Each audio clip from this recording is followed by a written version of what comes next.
इन्नल हम्दुलिल्लाह नहमदुहु व नस्तईनुहु व नस्तगफिरुहु व नु'मिनु बिही व नतवक्कलु अलैहि व नऊज़ु बिल्लाहि मिन शुरूरि अनफुसिना व मिन सय्यिआति अमालिना मन यहदिहिल्लाहु फला मुदिल्ल लहु व मन युद्लिल फला हादिय लहु व अशहदु अल्ला इलाहा इल्लल्लाहु वहदहु ला शरीका लहु वाशहदु अन्न मुहम्मदन अब्दुहु व रसूलुहु अम्मा बाद फ़इन्न खैरल हदीस किताबुल्लाह व खैरल हदी हदी मुहम्मदिन सल्लल्लाहु अलैहि वसल्लम व शर्रल उमूरि मुहदसातुहा व कुल्लु मुहदसतिन बिदअह व कुल्लु बिदअतिन ज़लाला व कुल्लु ज़लालतिन फिन्नार।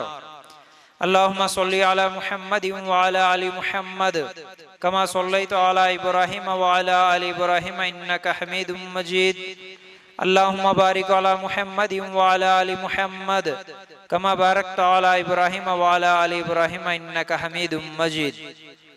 वक़ाल अल्लाहु तबारक व तआला फ़ी क़ुरआनिल मजीद या अय्युहल्लज़ीना आमनुत्तक़ुल्लाहा हक़्क़ तुक़ातिही व ला तमूतुन्ना इल्ला व अंतुम मुस्लिमून। रब्बि इश्रह ली सदरी व यस्सिर ली अमरी वहलुल उक़दतम मिन लिसानी यफ़क़हू क़ौली। हर किस्म की तारीफ, हम्द व सना, किबरियाई और बड़ाई उस अल्लाह रब्बुल इज़्ज़त के लिए हैं जो तमाम जहानों का पालने वाला रब है, और इसी तरह उसके आखिरी नबी मुहम्मदुर रसूलुल्लाह सल्लल्लाहु अलैहि वसल्लम पर बेशुमार दरूद व सलाम। हम्द व सना के बाद मेरे भाइयों और मेरी माँ बहनों, आज के इस जुमा के खुतबे में हम लोग नए साल की खुशी जायज़ या नाजायज़ इस उन्वान के तहत इंशाअल्लाह कुछ बातें कुरान सुन्नत की रोशनी में हम लोग सुनने की कोशिश करेंगे। जैसा कि अभी आज दिसंबर की 25वीं तारीख चल रही है, एक 5 दिनों के बाद एक नया साल शुरू होने वाला है। 2020 अभी चल रहा है तो 2021 अभी आने वाला है। 2021 की पहली तारीख को बल्कि रात के 12 बजे से ही हमारे माहौल, हमारे माशरे में मुसलमान हो या गैर मुस्लिम, सब लोग इसे एक ईद की तरह मनाते हैं। इसमें बहुत सारे मुसलमान भी शामिल होते हैं। उन लोगों के लिए भी एक बहुत बड़ी खुशी का दिन होता है और एक दूसरे को मुबारकबादी देना, एक दूसरे को ग्रीटिंग्स देना, एक दूसरे को मैसेजेस फॉरवर्ड करना, मिलना, खेलना कूदना, बल्कि ऐसी बहुत सारी चीजें, उसके अंदर बहुत सारी खराबियां भी होती है। इंशाल्लाह मौजू के दौरान आप लोगों के सामने ये सब बातें रखूंगा। तो क्या ये नए साल की खुशी मनाना, एक दूसरे को मुबारकबादी देना, ये सब जायज है या जायज नहीं है? इंशाल्लाह इसके ताल्लुक से हम लोग कुरान और सुन्नत की रोशनी में इंशाल्लाह कुछ बातें रखेंगे। तो सबसे पहले हम लोग सूरह माइदा की आयत नंबर 3 अगर निकाल कर देखेंगे, अल्लाह ताला फरमाते हैं अल यौमा अकमलतु लकुम दीनकुम व अतममतु अलैकुम निअमती व रदीतु लकुमुल इस्लाम दीना। अल्लाह ताला कुरान की इस आयत में फरमाते हैं कि आज मैंने तुम्हारे लिए दीन को मुकम्मिल कर दिया है, तुम पर अपना इनाम भरपूर कर दिया और तुम्हारे लिए इस्लाम के दीन होने पर राजी हो गया। इस आयत पर अब गौर करना है। अल्लाह ताला इस आयत में, सूरह माइदा की आयत नंबर 3 में, ये आखिरी आयत है अल्लाह के रसूल सल्लल्लाहु अलैहि वसल्लम पर जब ये हज्जतुल विदा के मौके पर नाजिल हुई तो अल्लाह के रसूल सल्लल्लाहु अलैहि वसल्लम के जरिए से अल्लाह ताला ये पैगाम देना चाह रहा है कि आज के दिन दीन मुकम्मिल हो गया, यानी हमारा इस्लाम मुकम्मिल हो गया, यानी दीन पूरा अल्लाह ताला ने उसमें कंप्लीट कर दिया। फिर अल्लाह ताला फरमाते हैं कि इसको एक इनाम अल्लाह ताला फरमाते हैं कि मैंने इसे मुकम्मिल कर दिया और इस दीन से मैं राजी हो गया, यानी इस्लाम से अल्लाह ताला राजी भी हो गए। फिर इस्लाम पूरा का पूरा मुकम्मिल कर दिया अल्लाह ताला। अब जब एक चीज मुकम्मिल हो जाती है, इसका मतलब उसके अंदर कोई कमी नहीं रही, अब उसके अंदर कोई नई चीज दाखिल करने की जरूरत नहीं है। और जो चीज मुकम्मिल हो गई उसके अंदर से कोई चीज निकाल भी नहीं सकते और उसके अंदर कोई चीज नई चीज डाल भी नहीं सकते। अब सोचना यह है कि हमारा दीन जब मुकम्मिल हुआ उस वक्त अल्लाह के रसूल सल्लल्लाहु अलैहि वसल्लम जिंदा थे, अल्लाह के रसूल सल्लल्लाहु अलैहि वसल्लम की जिंदगी में हमारा दीन मुकम्मिल हुआ, और अब अल्लाह के रसूल सल्लल्लाहु अलैहि वसल्लम के बाद फिर इस दीन में कोई नई चीज किसी को दाखिल करने का इख्तियार नहीं है।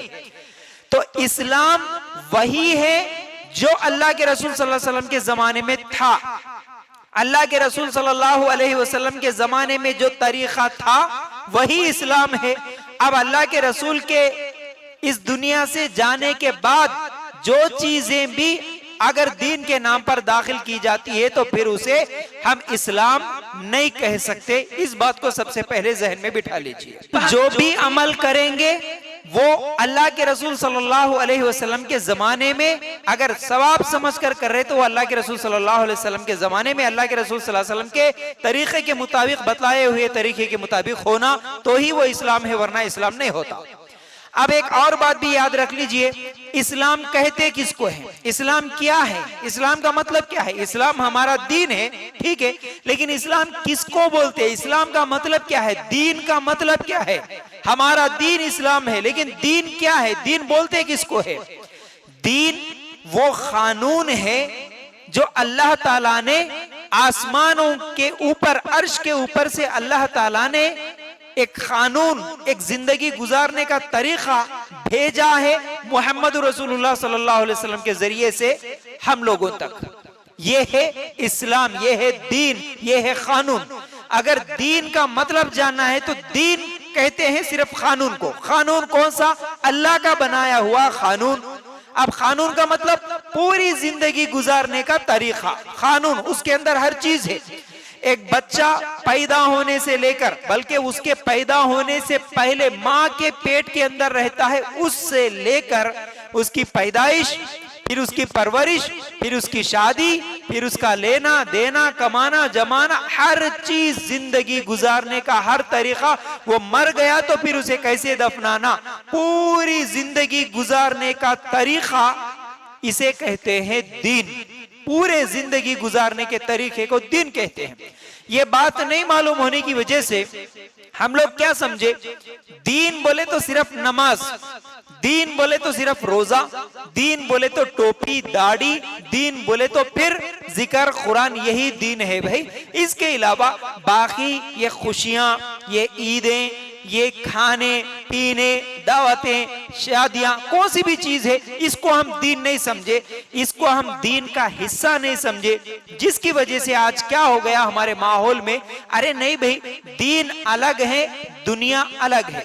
ये तो हमारे लिए खुशी का मौका है, हम सिर्फ खुशी के लिए ये काम कर रहे हैं जी। आज जितनी भी बिदतें, जितने भी गुनाह होते हैं, लोग जवाब ये देते हैं हम तो सिर्फ खुशी से कर रहे हैं, एक खुशी मिली खुशी के लिए कर रहे हैं। नहीं मेरे भाई, पैदाइश से लेकर मरते दम तक इंसान कैसे जिंदगी गुजारना, क्या करना क्या नहीं करना, सब कुछ हमारे दीन में है, सब कुछ इस्लाम में है। इसी को दीन कहते हैं, इसी को अल्लाह ताला ने पसंद किया है। और अगर इस दीन को छोड़ेंगे तो फिर अल्लाह ताला कल क़यामत के दिन दूसरे दीन को कबूल नहीं करता। जैसा कि अल्लाह ताला कुरान में फरमाते हैं कि वमन यब्तगी गैरल इस्लामी दीनन फलन युक़बल मिन्हु, अगर तुम इस्लाम के अलावा दूसरा दीन लेके आओ अल्लाह कबूल नहीं करेगा। दूसरा दीन का मतलब क्या है, इस्लाम के अलावा तुम दूसरे तरीके को लेके आओ अल्लाह कबूल नहीं करेगा। दूसरा तरीका जिंदगी गुजारने का अल्लाह ताला को कबूल नहीं है। अल्लाह ताला जो जिंदगी गुजारने का तरीका तुम्हें बताया उसी तरीके के मुताबिक जिंदगी गुजार के आए तो फिर कल आखिरत के दिन कामयाबी है। तो समझ में आ गई बात, दीन का मतलब जिंदगी गुजारने का तरीका। और हमारा दीन इस्लाम है, और हमारा इस्लाम 1450 साल पहले, बल्कि 1500 साल पहले ही मुकम्मिल हो गया, कंप्लीट हो गया। अब वो 1500 साल पहले जो दीन मुकम्मिल हुआ उसके अंदर जो तरीका है वही हमको लेना है। उसके अंदर, उस दीन में जब वो मुकम्मिल हुआ था कितनी ईदें थी, उतनी ही ईदें हमको मनाना है। उस दीन में नमाज का तरीका कैसा था वैसा ही हमको लेना है। उस दिन में जिस वक्त ये कंप्लीट हुआ था उसके अंदर कितनी ईदें थी, कितने सवाब के काम थे, वही हमारे लिए आज सवाब के काम है। तो अल्लाह के लिए गौर करना। अल्लाह के रसूल सल्लल्लाहु अलैहि वसल्लम ने क्या फरमाया, सही बुखारी और मुस्नद अहमद में ये रिवायत है, हमारे लिए दो ईदें हैं। अल्लाह के रसूल सल्लल्लाहु अलैहि वसल्लम फरमाते हैं इस्लाम में सिर्फ दो ईदें हैं। कौन सी? एक ईद उल फितर जो कि रमजान में हम रोजे रखने के बाद रमजान का महीना खत्म होते ही रमजान की ईद जो मनाते हैं ईद उल फितर एक ईद। फिर दूसरी ईद ईद उल अदहा की, कौन सी? जिसको बकरीद की ईद कहते हैं। इस्लाम में ये दो ही ईदें हैं, अच्छी तरह याद रखें। अब ईद किसको कहते हैं? मैं ईद की बात क्यों ला रहा? क्योंकि ईद का मतलब होता है हर साल जो घूम के आने वाली, फिर उस दिन खुशी अगर मनाई जाए उसे ईद कहते हैं। हर साल आता है और जो दिन आता है उस दिन अगर इंसान खुशी मनाता है उसको ईद बोलते हैं। जैसा कि रमजान है, ईद मनाते हैं, हर साल आता है, उस दिन हम ईद मनाते, खुशी मनाते, उसको ईद बोले। इसी तरह अगर कोई आदमी रमजान की और बकरीद की, ये जो ईद उल फितर और ईद उल अदहा की ईदों के अलावा अगर किसी और दिन को भी जो हर साल आती हो उस दिन अगर खुशी मनाते हैं तो फिर उसे भी ईद ही माना जाएगा, वो भी ईद हो गया, वो भी ईद हो गया। आज कुंडों के ईद के नाम पर रजब के कुंडे और फिर ऐसे कई ईदें, कई लोग तो मुहर्रम की भी ईद मनाते हैं, मुहर्रम को भी ईद समझते हैं। फिर इसी तरह गैर मुस्लिमों से लिए हुए तरीकों के मुताबिक न्यू ईयर, नया साल, हैप्पी न्यू ईयर के नाम से एक दूसरे को मुबारकबादी देते हुए उस दिन भी खुशी मनाते हैं। उस दिन भी खाना पीना, मीठे स्वीट तकसीम करना, खुशी मनाना, खेलना कूदना, ये भी आज एक ईद बन गया है। उस ईद में अगर हम शामिल हो गए तो फिर उसका हुक्म क्या है, अल्लाह के लिए गौर करना। अब ये न्यू ईयर, नया साल का ईद है। अब याद रख लीजिए, आज एक मुसलमान जो कि सोचता है, जिसको दीन का इल्म नहीं है, वो जुबान से तो नहीं बोलता लेकिन वो सोचता ये है कि नहीं भाई हमारे ईदों में तो कोई मजा नहीं आता, हमारे ईदों में कोई खुशी नहीं नजर आती, हमारे ईदों में तो फिर एक नमाज ही पढ़ना है। हालांकि दिन में तो 5 टाइम नमाज है ही है, उसके अलावा ईद का दिन आए तो वो 5 नमाजों के अलावा और एक नमाज ज्यादा पढ़ना, फिर सुभान अल्लाह बोलना, अल्हम्दुलिल्लाह बोलना, अल्लाहु अकबर बोलना। हमारे दिल में, हमारे ईदों में कहाँ खुशी है? इसलिए वो सोचता अरे गैर मुस्लिमों की ईदें हैं, उन लोगों की ईदों में कितनी खुशी है, उसमें तो नाच है, गाना है, डीजे है, शराब है, औरतें हैं, मर्द है, सब मिलके एक तरफ एक जगह जमा होके कई ऐसे त्योहार होते हैं जिसमें खुशी मनाते हैं। ये है असल खुशी। असल में हमारे ईदों में कोई खुशी ही नहीं नजर आती। इस तरह सोच के आज का मुसलमान नौजवान जो कि दीनी इल्म से दूर है, वो भी जाकर उन लोगों के साथ शामिल होता है, उनके साथ नाचता गाता खेलता कूदता है, उसको उसमें खुशी मिलती है, उसको वो समझता है कि ये असल में हमारे लिए एंटरटेनमेंट है, ये है असल खुशी। अल्लाह के लिए गौर करना, एंटरटेनमेंट, असल में ये जो खुशी है, दुनिया में खुशी, दुनिया में लज्जत, दुनिया में अपने ख्वाहिशात को पूरा करना, ये किसके लिए है? अल्लाह के रसूल सल्लल्लाहु अलैहि वसल्लम फरमाते हैं ये दुनिया मोमिन के लिए जेल है, मोमिन के लिए, मुसलमान के लिए कैद खाना, बोले अल्लाह के रसूल सल्लल्लाहु अलैहि वसल्लम। मतलब ये है कि कोई इंसान जेल में जाने के बाद अपनी मनमानी नहीं कर सकता, वहां पर खेल कूद नहीं कर सकता, अपनी मर्जी की चीजें नहीं खा सकता। फिर अल्लाह के रसूल सल्लल्लाहु अलैहि वसल्लम ने फरमाया ये दुनिया काफिर के लिए खुशी की जगह है, लेकिन मुसलमान की असल में लज्जत, मुसलमान का असल एंटरटेनमेंट मरने के बाद है, उसकी असल ख्वाहिशात पूरी होने की जगह जन्नत है। ये बात अगर समझ में आए तो इंसान दुनियावी ख्वाहिशात से, दुनियावी लज्जतों से बच सकता है। हमारे लिए ये दुनिया कैद खाना है, जेल की तरह हमको यहाँ पर गुजारना है। इस दुनिया में ये जो 50-60 साल की जिंदगी मिली, यहाँ पर अपने ख्वाहिशात को कुचलते हुए, अपने ख्वाहिशात पे कंट्रोल करते हुए अल्लाह और उसके रसूल के बतलाए हुए तरीके पर जिंदगी गुजारे, तो फिर हमेशा की जिंदगी जो जन्नत की शक्ल में मिलने वाली है, वहां हमारी हर ख्वाहिश पूरी हो सकती है, वहां हमारी हर ख्वाहिश पूरी हो सकती है। अब क्योंकि काफिरों के लिए जिंदगी का कोई मकसद नहीं है, उन लोगों के लिए ये दुनिया ही एंटरटेनमेंट की जगह है। उन लोगों को जिंदगी का मकसद नहीं मालूम, उन लोगों को मरने के बाद की जिंदगी पे यकीन नहीं है, उन लोगों को जन्नत पे यकीन नहीं है, जहन्नम पे यकीन नहीं है। वो लोग समझते हैं अरे यही दुनिया है भाई, जितनी जिंदगी मिली, जितनी उम्र मिली, उतने में खाओ पियो मजे करो। ये एक काफिर की सोच होती है। लेकिन मुसलमान की सोच, मुसलमान की जिंदगी का मकसद है, मुसलमान इस दुनिया में लज्जत उठाने के लिए, ख्वाहिशात पूरी करने के लिए नहीं आया। मुसलमान असल में उस जन्नत की खुशी हासिल करने के लिए इस दुनिया में मेहनत करता है, इस दुनिया को एक जेल समझता है, कैद खाना समझता है। अब उसकी असल खुशी जन्नत में है, याद रखो। ये बात नहीं मालूम होने की वजह से लोग दुनिया में ही ये तमाम ईदों के नाम पर, एंटरटेनमेंट के नाम पर हर वो बुराई करने के लिए तैयार हो जाते हैं। तो बहरहाल अब एक हदीस के जरिए से हम लोग ये सोचेंगे, क्या किसी गैर मुस्लिम के हो या मुसलमान भी कहीं पर गलत काम कर रहा हो, शिर्क कर रहा हो, कहीं पर बुत लगा हुआ है, मेले लगे हुए हैं, वहां पर उस जगह पर क्या मुसलमान जा सकता है? क्या वहां पर खा सकता है? देखिए बहुत सारे लोग समझते नहीं भाई खाना तो नहीं है लेकिन जा सकते। अब सुनिए एक हदीस, अल्लाह के रसूल सल्लल्लाहु अलैहि वसल्लम के पास, अबू दाऊद की रिवायत है, अल्लाह के रसूल सल्लल्लाहु अलैहि वसल्लम के पास एक सहाबी आए, आके पूछते हैं, अल्लाह के रसूल सल्लल्लाहु अलैहि वसल्लम, बुआना एक मुकाम का नाम है, एक जगह के नाम है बुआना, वो बुआना की जो जगह है, अल्लाह के रसूल, मैं इस्लाम कबूल करने से पहले वहां पर ऊंट जुबा करने की मन्नत माना था, मैं वहां पर ऊंट जुबा करता हूं बल्कि मन्नत माना था, क्या मैं अब वहां पर जाके मेरी मन्नत पूरी करूं?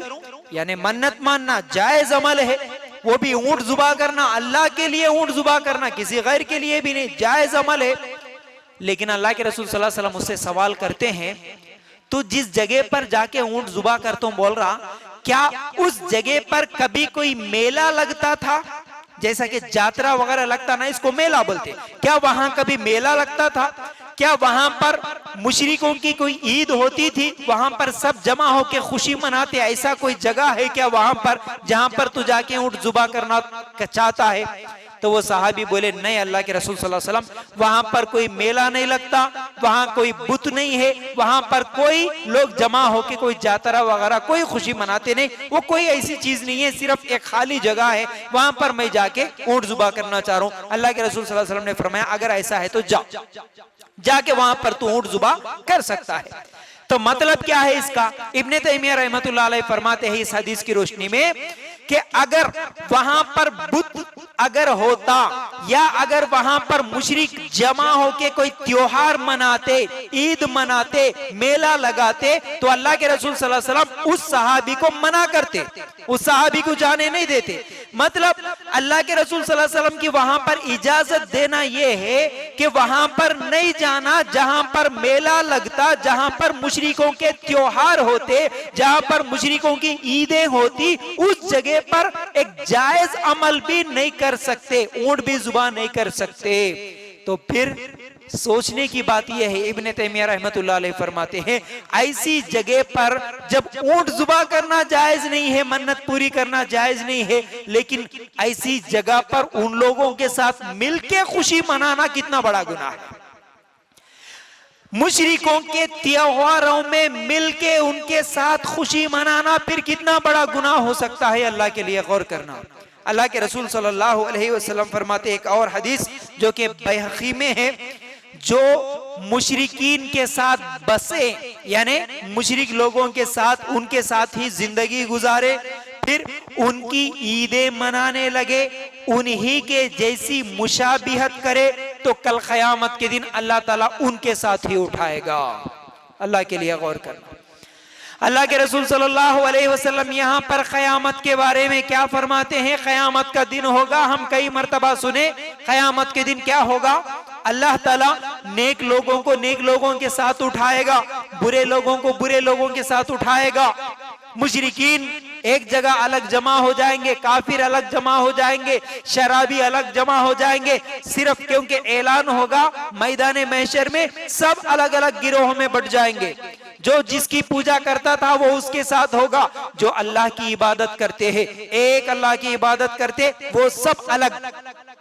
याद रखो, थोड़ी देर के लिए सोचो, इस हदीस में अल्लाह के रसूल सल्लल्लाहु अलैहि वसल्लम फरमाते हैं, जो मुशरिकों के साथ जिंदगी गुजारते हुए उन्हीं के जैसे तौर तरीके अपनाए, उनके जैसे ही ईदें मनाने लगे, क़यामत के दिन अल्लाह ताला उनके साथ ही उठाएगा। कितना बड़ा गुनाह। हम मुसलमान हैं, हम समझते हैं हमारा नाम मुसलमान, हमारी एक पहचान है, हमारा फला नाम है, हमारी फला इज्जत है, सब कुछ है। लेकिन मेरे भाई, क़यामत के दिन अगर अल्लाह ताला हमको मुसलमानों के साथ ना उठाए, उन मुशरिकीन के साथ, उन काफिरों के साथ उठाए, तो हमारा क्या हाल होता। लेकिन अल्लाह ताला, अल्लाह के रसूल सल्लल्लाहु अलैहि वसल्लम बता दिए किसको उठाते अल्लाह ताला? जो उनकी ईदें मनाने लगे। हैप्पी न्यू ईयर किसकी ईद है? और भी बहुत सारी ईदों के नाम मैं अपनी जुबान से नहीं कहूंगा, आप खुद गौर करना। वो ईदें जिन पर हम भी शामिल होते हैं। हम आज मुसलमान क्या समझते हैं? नहीं भाई, ये तरक्की याफ्ता मुसलमान है, पढ़े लिखे हैं, आज ऐसी ही जिंदगी गुजारना, ऐसा नहीं गुजारे तो कैसा चलता, हमारी दोस्ती है। अरे दोस्ती करो, बहुत अच्छी बात है, दोस्ती करो, बातचीत करो, सब कुछ करो, लेकिन उनकी ईदों में हम शामिल होना, उनकी ईदों में नहीं। भाई, हमारे घर में, हमारे ईदों में हम उनको बुलाते और उनके ईदार है तो उनकी ईदों में हम जाके खा के आते। ये हमारी दोस्ती है। कल क़यामत के दिन अल्लाह ताला उनके साथ ही उठाएगा। मुशरिकीन की ईदों में शामिल होना या उनको ग्रीटिंग्स देना या उनको मुबारकबादी देना, चाहे वो कौन सी भी ईद हो, जायज नहीं है। याद रखो, जायज नहीं है। अल्लाह के लिए गौर करना। तो बहरहाल, असल में ये न्यू ईयर जो कि अभी जनवरी के महीने से शुरू होता है, ये न्यू ईयर कैसे था, कैसे शुरू हुआ?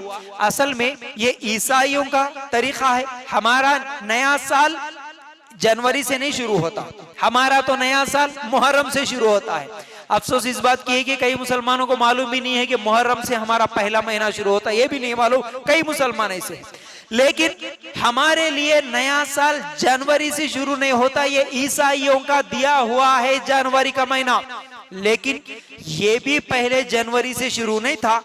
1582 1582 ईस्वी में पोप ग्रेगोरियन नाम का एक ईसाई पोप, उसने क्या किया, पहले अप्रैल से शुरू होता था उनका नया साल, लेकिन जब ये आया तो बोला कि नहीं, अब हम जनवरी से शुरू करेंगे। अब वहां से इन लोगों का साल जनवरी से शुरू हुआ। हर जनवरी को ये लोग समझते हैं कि यहां से हमारा नया साल शुरू हुआ है। अब मुसलमानों के लिए मुहर्रम नया साल है। ठीक है भाई, जनवरी को हम खुशी नहीं मनाएंगे, लेकिन मुहर्रम को खुशी मना सकते हैं क्या? क्योंकि मुहर्रम पहला महीना है, हमारा नया साल शुरू हो रहा। तो इसीलिए मैंने पहले जो आयत पढ़ी, हमारा दीन कंप्लीट है। अगर नए साल को खुशी मनाना जायज होता तो वो जो हमारा कंप्लीट दीन है, मुकम्मिल 1500 साल पहले जो कंप्लीट हुआ, उसमें हमारे नबी और हमारे सहाबा मुहर्रम को खुशी मनाए क्या, ये देखना होगा। हर ईद याद रखो, हर ईद, हर खुशी, हर गम, इस्लाम जिंदगी गुजारने का तरीका है। अब इसमें हर चीज बता दी गई। खुशी कब मनाना, कब नहीं मनाना, गम भी कब मनाना, कब नहीं मनाना, कैसे मनाना, हर चीज बता दी गई। खुशी भी मनाना है तो कैसे मनाना, घर में किसी भी खुशी, किसी भी किस्म की खुशी, किसी भी किस्म का गम, हर चीज हमारे इस्लाम में है। अब क्या मुहर्रम के नए साल, जब इस्लामी नया साल शुरू होता मुहर्रम के महीने में, क्या हम खुशी मना सकते? नहीं मना सकते। क्यों? कि अल्लाह के रसूल सल्लल्लाहु अलैहि वसल्लम के जमाने में भी मुहर्रम पहला महीना नहीं था। अल्लाह के रसूल सल्लल्लाहु अलैहि वसल्लम के इंतकाल के बाद अबू बकर सिद्दीक रजी अल्लाह तआला अन्हु का जमाना आया, उसके बाद उमर रजी अल्लाह तआला अन्हु का जमाना आया। उस वक्त हमारे लिए पहला महीना मुहर्रम को मुकर्रर कर दिया गया। सहाबा मशवरा करे हमारे लिए थोड़ा मुश्किल हो रहा तो क्या करेंगे, चलो मुहर्रम को पहला महीना, वहीं से हमारा कैलेंडर शुरू हुआ। लेकिन हमारे सहाबा भी कभी मुहर्रम के महीने में खुशी नहीं मनाए, एक दूसरे को मुबारकबादी हमारे सहाबा भी नहीं दिए। अल्लाह ताला मेयार बता दिया, सूरह बकरा आयत नंबर 137, फ़इन आमनू बिमिस्ली मा आमनतुम बिही फ़क़द इह्तदौ। अल्लाह ताला फरमाते हैं तुम्हारा ईमान सहाबा की ईमान की तरह होगा तो फिर तुम सीधे रास्ते पे है, हिदायत पर है। अगर सहाबा के तरीके पे तुम्हारी जिंदगी नहीं है, सहाबा के तरीके पे तुम्हारा ईमान नहीं है, तो फिर तुम्हारा ईमान अल्लाह ताला कबूल नहीं करेगा। हर अमल करने से पहले, दीन के नाम पर हर अमल करने से पहले सहाबा को देखो, सहाबा कैसे करे, अगर वैसा करेंगे तो जन्नत, सहाबा का तरीका छोड़ के अपनी मनमानी चीजें करेंगे तो जहन्नम। इसलिए मेरे भाई अब हमें देखना है सहाबा कभी ग्रीटिंग्स दिए, सहाबा क्या हर नए साल को खुशी मनाए? बिल्कुल कोई दलील नहीं मिलती सहाबा नए साल की खुशी नहीं मनाए। मेरे भाई अगर इस्लाम में जायज होता तो सबसे पहले नबी करते, फिर उसके बाद सहाबा करते। अच्छा एक और बात, हम हर नमाज में सूरह फातिहा पढ़ते ना, सूरह फातिहा पढ़ते हुए हम लोग क्या मांगते अल्लाह ताला से? इहदिना सिरातल मुस्तकीम, अल्लाह हमको सीधे रास्ते पे चला। दुआ कर रहे ना, हर नमाज में दुआ कर रहे, सब कर रहे, अल्लाह हमको सीधे रास्ते पे चला। इहदिना सिरातल मुस्तकीम सिरातल लज़ीना अनअमता अलैहिम, अल्लाह उन लोगों के रास्ते पे चला जिन पर तू इनाम किया। इनाम किस पर किया? अल्लाह सहाबा पे, सहाबा पे इनाम किया अल्लाह ताला। तो हम मांग रहे दुआ, अल्लाह हमें सहाबा के रास्ते पे चला। फिर उसके बाद क्या बोल रहे? अनअमता अलैहिम गैरिल मग़दूबि अलैहिम वलद्दाल्लीन। हर नमाज में हम बोल रहे अल्लाह उनके रास्ते पे मत चला, अल्लाह उन लोगों के रास्ते पे मत चला जिन पर तेरा गजब हुआ, जिन पर तेरा अजाब आया, गजब हुआ, अल्लाह उनके रास्ते पे मत चला। कौन है इस आयत से मुराद? एक तरफ हम दुआ मांग रहे अल्लाह इनके रास्ते पे चला, अल्लाह इनके रास्ते पे मत चला। किसके रास्ते पे चला? अल्लाह हमें सहाबा के तरीके पे, सहाबा के रास्ते पे चला, लेकिन अल्लाह इन लोगों के रास्ते पे मत चला। गैरिल मग़दूब वलद्दाल्लीन से मुराद ईसाई और यहूदी है, ईसाई और यहूदी है। हम हर नमाज में दुआ मांग रहे अल्लाह ईसाइयों के तरीके पे मत चला, यहूदियों के तरीके पे हमें मत चला, लेकिन दिल में ख्वाहिश पूरी उन्हीं के तरीके अपनाने में है। दिल में ख्वाहिश उनके तरीके पसंद आते, जुबान से दुआ कर रहे अल्लाह उनका तरीका नहीं होना, लेकिन नया साल आया तो उन्हीं के तरीके पे एक दूसरे को हैप्पी न्यू ईयर के ग्रीटिंग्स देना, मैसेजेस करना, ये फिर क्या है? ये इस्लाम नहीं होता। हम जो दुआ कर रहे उसके खिलाफ ही हमारा अमल है। अगर ऐसा है तो अल्लाह के लिए गौर करना। अब हम लोगों को सोचने की बात यह है, नहीं भाई अब एक नौजवान आज सोचता है क्या ये भी नहीं करना, वो भी नहीं करना, ऐसा नहीं करना, वैसा नहीं करना। हमेशा हमारा इस्लाम रोकता है, हमारा इस्लाम खुशी से रोकता है, हमको कोई खुशी नहीं करने देते। ये सही इल्म नहीं रहने की वजह से आज नौजवान ऐसे सोच में पड़े हुए हैं। कॉन्वेंट स्कूलों में इंग्लिश मीडियम की पढ़ाई पढ़ते पढ़ते पढ़ते अब उन्हीं की सोच, उन्हीं की ईदें अच्छी लगती, उन्हीं की सोहबत में रह के आज उनके जैसा नाचना गाना सब कुछ उनका पसंद आने लगा। अब वो सोचता है नहीं भाई क्यों इतनी हमारे लिए पाबंदियां। इसीलिए आज नौजवान माँ बाप से छुप कर गुनाह करता। हमारी मुसलमान लड़कियां बुर्का पहनना पसंद नहीं है, इसलिए माँ बाप नहीं देख रहे तो जाके बुर्का उतार देते, कॉलेजों में बेपर्दा घूमते। हमारे नौजवान भी वही माँ बाप से छुप कर, माहौल से छुप कर गुनाह करते, क्योंकि वो दिल में सोच रहे कि इस्लाम इतनी पाबंदियां क्यों लगाता, इस्लाम हमारी आजादी छीन रहा है, इस्लाम हमारी ख्वाहिशात को मुकम्मिल नहीं होने दे रहा। तो याद रखो, याद रखो इस्लाम किसी की आजादी नहीं छीनता, बल्कि इस्लाम पाबंदी लगाता है, कुछ हुदूद लगाता है। हुदूद का मतलब क्या है? जिस चीज में कुछ पाबंदियां ना हो, हुदूद ना हो, वो चीज फिर बेकार है, वो चीज नहीं चल सकती मेरे भाई। मिसाल के तौर पर एक स्कूल चलाते हैं हम, स्कूल में कुछ पाबंदियां होती ना, सुबह इतने बजे तुम लोग अंदर आ जाना, क्लासरूम में अटेंड होना, फिर दोपहर में इतने बजे खाने के लिए जाना, फिर शाम में इतने बजे छुट्टी होगी, ये पाबंदी है। अगर ये पाबंदी ना लगाए तो स्कूल चल सकता क्या? नहीं चलेगा। एक बच्चा बोलेगा नहीं भाई मैं 12 बजे आता हूँ, दूसरा बोलेगा मैं 1 बजे आता हूँ, तीसरा बोलेगा मेरे को मर्जी में आए जब चले जाता हूँ, नहीं चलता। इसी तरह एक दुकान चलाने वाला, एक कंपनी चलाने वाला, एक ऑफिस चलाने वाला, हर एक के लिए पाबंदियां हैं। तुम ये टाइम पे आएंगे, ये चीजें करेंगे, ये काम करेंगे, ये काम नहीं करेंगे, फिर उसके बाद जाएंगे। ये पाबंदियां नहीं है तो कोई ऑफिस, कोई कंपनी नहीं चलती। इसी तरह इस्लाम भी कुछ पाबंदियां लगाता है। ऐ मुसलमानों, तुम ये खाओगे, ये नहीं खाओगे, ये काम करोगे, ये काम नहीं करोगे। अगर ऐसा करोगे तो ही तुम सच्चे मुसलमान, ऐसा नहीं अपनी मनमानी करोगे तो फिर सच्चे मुसलमान नहीं हो सकते। याद रखो इस बात को। ये इस्लाम किसी की आजादी नहीं छीनता, इस्लाम हर एक की अपनी ख्वाहिशात को जायज तरीके से पूरा करने का तरीका बताया। हर ख्वाहिश पूरी होगी लेकिन जायज तरीके से, नाजायज तरीके से नहीं। अच्छा, इस न्यू ईयर के नाम पर हम क्या कर रहे हैं? सिर्फ एक रात की तैयारी करते हैं, एक रात की तैयारी करते। कैसी एक रात की तैयारी जी? अच्छा, आज क्या है? दिसंबर 31 है, पहले से तैयारी। क्या होगा? आज दिन में ही पहले से ऑर्डर दे देना। किसका? चिकन का ऑर्डर पहले से दे देना, शराब का ऑर्डर पहले से दे देना, और डीजे का ऑर्डर पहले से दे देना। गाने, प्लेस, दोस्त, पैसे कितने जमाना, कितने खर्च करना, फटाके, गाड़ियां, घूमने के लिए, ये सब चीजें पहले से तैयारी। एक रात की तैयारी, एक एक मिनट, एक एक सेकंड को देखते हुए फौरन फिर उछलते हुए, नाच गाना करते हुए एक दूसरे को मुबारकबादी देना, ये एक रात की तैयारी है। इस्लाम हमें एक रात की तैयारी करने का हुक्म नहीं दिया, इस्लाम एक दिन की तैयारी करने का हुक्म दिया। वो एक दिन है क़यामत का, वो एक दिन है 50,000 साल का।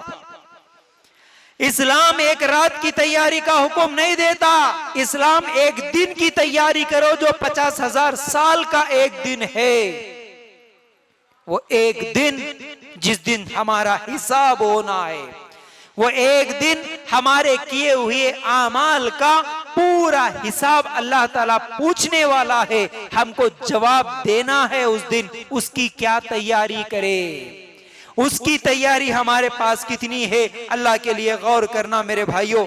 फिर इसी तरह अगर फतावे देखेंगे, शेख बिन बाज रहमतुल्लाह अलैह सऊदी के मुफ्ती आजम, बहुत बड़े मुफ्ती है। फिर इसी तरह शेख उसेमिन, फिर इसी तरह सालेह अल फौजान रहमतुल्लाह अलैह, ये सब ये मुफ्ती सऊदी के हैं। फतावों में लिखते हैं, जब उनसे सवाल किया गया क्या शेख हम लोग दिसंबर की 31 को या जनवरी की 1 तारीख को क्या हम हैप्पी न्यू ईयर कह सकते हैं? तो इन्होंने फतवा दिया कि जायज नहीं है, जायज नहीं है, इस तरह किसी को बोलना भी जायज नहीं है। अल्लाह के लिए गौर करना। तो फिर आज इसी एक रात की तैयारी में शराब पिया जाता है, गाने गाए जाते हैं, फिर इसी तरह लड़कियां लड़के मिलकर पार्टियां की जाती है। अब ये सब चीजें क्या है? अल्लाह के रसूल सल्लल्लाहु अलैहि वसल्लम ने फरमाया, इब्ने माजा की रिवायत, आखिरी जमाना जब आएगा यानी क़यामत से पहले, अल्लाह के रसूल सल्लल्लाहु अलैहि वसल्लम 1400-1500 साल पहले बता दिए, आखिरी जमाने में लोग जमीन में धंसा दिए जाएंगे। आखिरी जब जमाना होगा लोगों को जमीन में धंसा दिया जाएगा। अल्लाह ताला पत्थरों की बारिश बरसाएंगे, उनके चेहरों को अल्लाह ताला बिगाड़ देंगे, और कुछ लोगों के चेहरों को अल्लाह बंदर और सूअर बना देंगे। किन लोगों को? अल्लाह के रसूल सल्लल्लाहु अलैहि वसल्लम फरमाते हैं, ये वो लोग हैं जिनके चेहरे बंदर और सूअर बनाए जाएंगे। ये वो लोग हैं जिनके पास आलाते मौसीकी, मतलब म्यूजिक इंस्ट्रूमेंट्स यानी म्यूजिक बजाने वाली चीजें, आलात बहुत ज्यादा होंगी, वो म्यूजिक के आगे नाचेंगे। गाने वालियां आम हो जाएंगी, गाने वालियां यानी बहुत ज्यादा सिंगर्स होंगे, गाने वालियां औरतें गाएंगी और ये लोग शराब पिएंगे। शराब पीते हुए, गाने गाते हुए, म्यूजिक लगा के, डीजे लगा के नाचने वाले ज्यादा हो जाएंगे। जब ये वक्त आएगा अल्लाह ताला लोगों को जमीन में धंसा देगा, उनके चेहरों को बंदर और सुअर बना देगा, आसमान से पत्थरों की बारिश बरसाएगा। ये आलात मौसीकी 1500 साल पहले ये नहीं था, लेकिन अल्लाह के रसूल सल्लल्लाहु अलैहि वसल्लम बता दिए उसी वक्त होंगे। ये म्यूजिक ज्यादा होगा। अल्लाह के रसूल के जमाने में ये आज जो हम देख रहे हैं ना, ये सब डीजे की शक्ल में नहीं थे। हम एक 5 साल 10 साल पहले भी अगर पीछे गए तो ये चीजें नहीं थी जो आज जितनी ज्यादा गाने बजाने, नाचने, डीजे, शराब, ये सब चीजें उस जमाने में भी नहीं थी। एक 10 साल पहले नहीं थी, दिन ब दिन बढ़ रही। ये बढ़ते बढ़ते एक वक्त ऐसा आएगा जिस वक्त अल्लाह ताला अजाब देगा। ये कयामत की निशानियों में से है मेरे भाइयों। अल्लाह के रसूल सल्लल्लाहु अलैहि वसल्लम फरमाते हैं, शराब के ताल्लुक से सही बुखारी और हाकिम की रिवायत है, इंसान जब शराब पीता है तो अल्लाह ताला उसके ईमान को खींच लेता है। इंसान जब जिना करता है तो अल्लाह ताला उसके ईमान को निकाल लेता है। कितनी खतरनाक बात है। शराब पीने के लिए बैठा, शराब पी रहा है, उसके पास ईमान नहीं रहता, ईमान खत्म। अगर उस हालत में किसी की मौत आई तो उसकी मौत कुफरी की मौत, काफिर की मौत मरता, उन्हें मुसलमानों की मौत नहीं मरता। शराब की नशा में जो मरा काफिर की मौत है। अल्लाह के रसूल सल्लल्लाहु अलैहि वसल्लम ईमान ही खींच लेता अल्लाह ताला। जिना करते वक्त अगर अपनी बीवी के अलावा हलाल तरीके से किसी गैर औरत के साथ, चाहे वो शादी से पहले या शादी के बाद औरत हो या मर्द हो, जिना कर रहा है, अल्लाह उस वक्त भी उसके ईमान को खींच लेते, उसके पास ईमान नहीं रहता। उस हालत में अगर किसी की मौत आई, उसकी भी काफिर की मौत, कुफ्र की मौत है, इस्लाम और मुसलमानों की मौत नहीं होती। अल्लाह के लिए शराब कितनी खतरनाक गुनाह, कितना बड़ा गुनाह है। शराब पीते वक्त अल्लाह ताला ईमान को खींच लेते, ईमान नहीं रहता उसके पास। फिर इसी तरह अल्लाह के रसूल सल्लल्लाहु अलैहि वसल्लम फरमाते हैं, शराबियों को कल क़यामत के दिन अल्लाह ताला जहन्नमियों का पसीना पिलाएंगे, जहन्नमियों का। फिर इसी तरह अल्लाह के रसूल सल्लल्लाहु अलैहि वसल्लम फरमाते हैं, जो एक मर्तबा शराब पीता उसकी 40 दिन की नमाज नहीं होती। 40 दिन उन्हें नमाज पढ़े तो नहीं होती, बिल्कुल भी नहीं पढ़ा तो उसकी क्या हाल है, पढ़े तो भी उसकी नमाज अल्लाह कबूल नहीं करते 40 दिन तक। अल्लाह के रसूल सल्लल्लाहु अलैहि वसल्लम फरमाते हैं, तिर्मिज़ी की रिवायत, शराब के ताल्लुक से अल्लाह ताला 10 आदमियों पर लानत किया है, बद्दुआ है, अल्लाह की बद्दुआ, लानत है 10 आदमियों पर। कौन? पीने वाला, पिलाने वाला, ट्रांसपोर्ट करने वाला, लेके जाने वाला, तोहफा देने वाला, उसका बिजनेस करने वाला, ऐसे 10 आदमी, शराब के ताल्लुक से 10 आदमियों पर अल्लाह की लानत है। ऐसी शराब आज मुसलमान पीता है, मुसलमान शान से पीता है, पार्टी के नाम पर पीता है, न्यू ईयर के नाम पर पीता है। ये शराब कितनी खबीस चीज है, अल्लाह के लिए गौर करना मेरे भाइयों। तो बहरहाल क्या करना है, क्या करना है? अगर करना ही है तो नए साल में अपना हिसाब कर लेना मेरे भाई।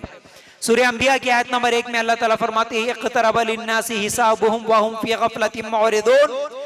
लोगों के हिसाब का वक्त करीब आ गया, लोग अभी भी गफलत में पड़े हुए हैं, गफलत में मुंह मोड़े जा रहे हैं। अगर करना ही है तो हर नए साल को मेरे भाई सिर्फ अपना हिसाब करो। अभी 2020 खत्म हो रहा तो ये पिछले साल में कितने गुनाह किया, कितने नेकियां किया, अपना हिसाब करो। हर साल जो नया आ रहा है हमें यह इशारा दे रहा, असल में हम क्या समझते, हर नया साल आया बोले तो खुशी मनाते, हर नया साल आया बोले तो बर्थडे मनाते, हम बड़े हो रहे, हमारी उम्र अभी बढ़ रही बोल के खुशी मना रहे। ये उल्टी सोच है, उल्टा दिमाग।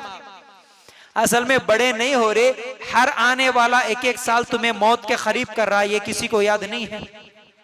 हर आने वाला साल, हर गुजरने वाला एक एक घंटा, अब 2020 खत्म हो गया तो क्या समझना, एक साल में मेरी अम्मा से दूर हो गया, एक साल में मेरे बाप से दूर, एक साल में मेरे बच्चों से दूर, मेरे घर से दूर, इस दुनिया से दूर हुआ, एक साल में खबर के करीब हुआ। ये सोचना पता नहीं और कितने साल हैं मेरे नहीं मालूम, एक साल मेरी जिंदगी का खत्म हो गया।